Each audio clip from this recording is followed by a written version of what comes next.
Taiwan infant spirit story. Have you heard of infant spirits? When external factors or accidents prevent an unborn baby from being born, their soul after death can't be reincarnated. Instead, they become infant spirits. Some believe that due to the separation of negative energy and positive energy, these infant spirits might bring misfortune to their parents. It's said they need religious rituals to help their souls depart, allowing them to be reincarnated sooner. But what if an infant spirit refuses to be reborn and chooses to stay with their father or mother? Would the infant spirit eventually grow up?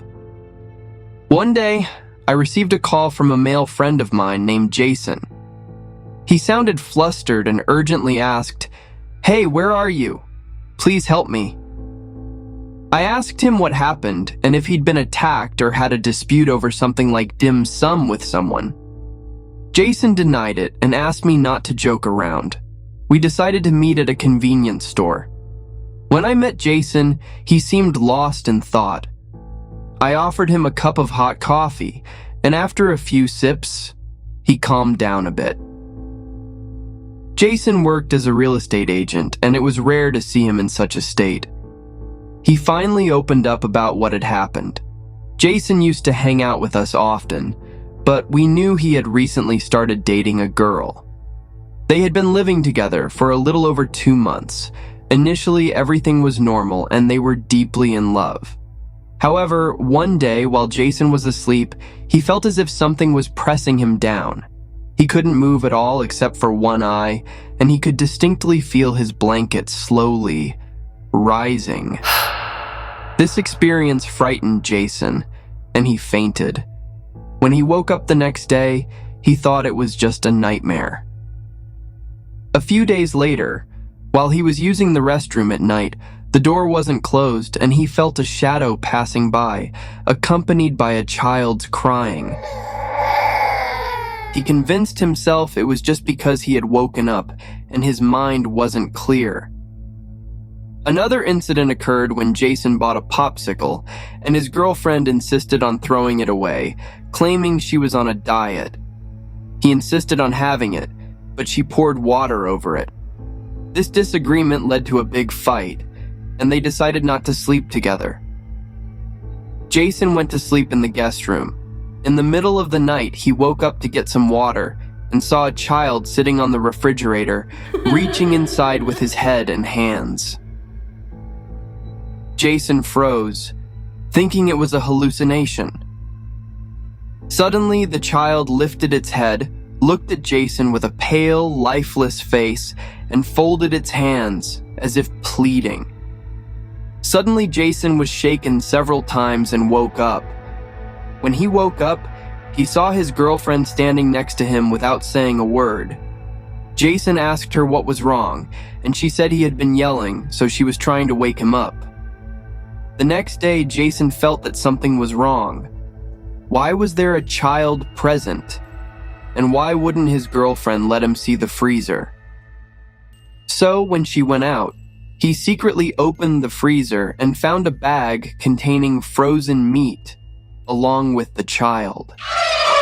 Jason started suspecting his girlfriend of being something like a twisted shrimp dumpling demon. Suddenly, they heard a door opening.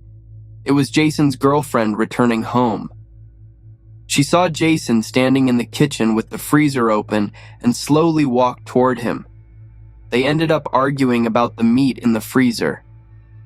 Mid-argument, the girlfriend suddenly started crying. Jason comforted her, and she revealed the truth about the meat in the freezer. She explained that it was her child with her ex-boyfriend.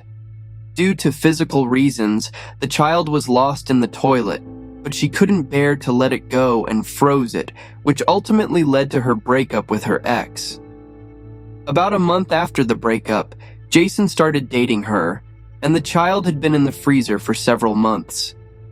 Later, Jason told her that he had dreamed about the child trying to open the freezer and then folding its hands in front of him, pleading. His girlfriend, upon hearing this, started crying and revealed that she had dreamed about the child saying, "Mom, I'm scared. I don't want to be here.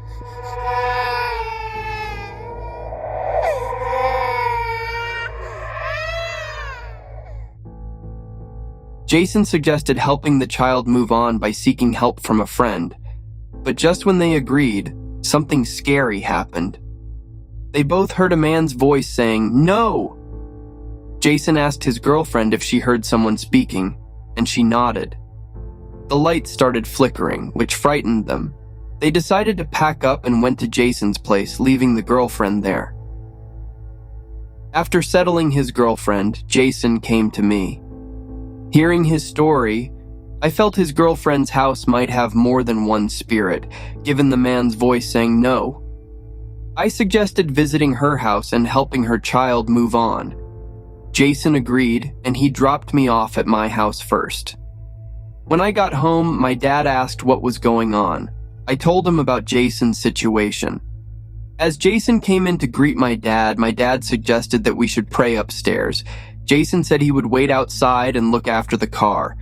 I agreed, and after the prayers, when I was leaving, my dad and I exchanged looks. Jason had joined us again and said his goodbyes. We left for Jason's girlfriend's house. Upon entering, I noticed it was dimly lit and peculiarly laid out. The living room and the rooms lacked windows except for a window in the kitchen. I lit 3 incense sticks on the counter and another near the freezer. Suddenly, the kitchen light flickered twice, and the freezer made a noise. Jason was standing beside me, scared. I started chanting, "I am the master of heaven and earth, dispelling winds and storms," and performed some ritualistic movements towards Jason's head. Jason immediately knelt in front of me, asking how I knew. I told him to shut up and come out. He began screaming hysterically and laughing eerily, saying, "Mind your own business." I warned him that if he didn't come out, I wouldn't be lenient.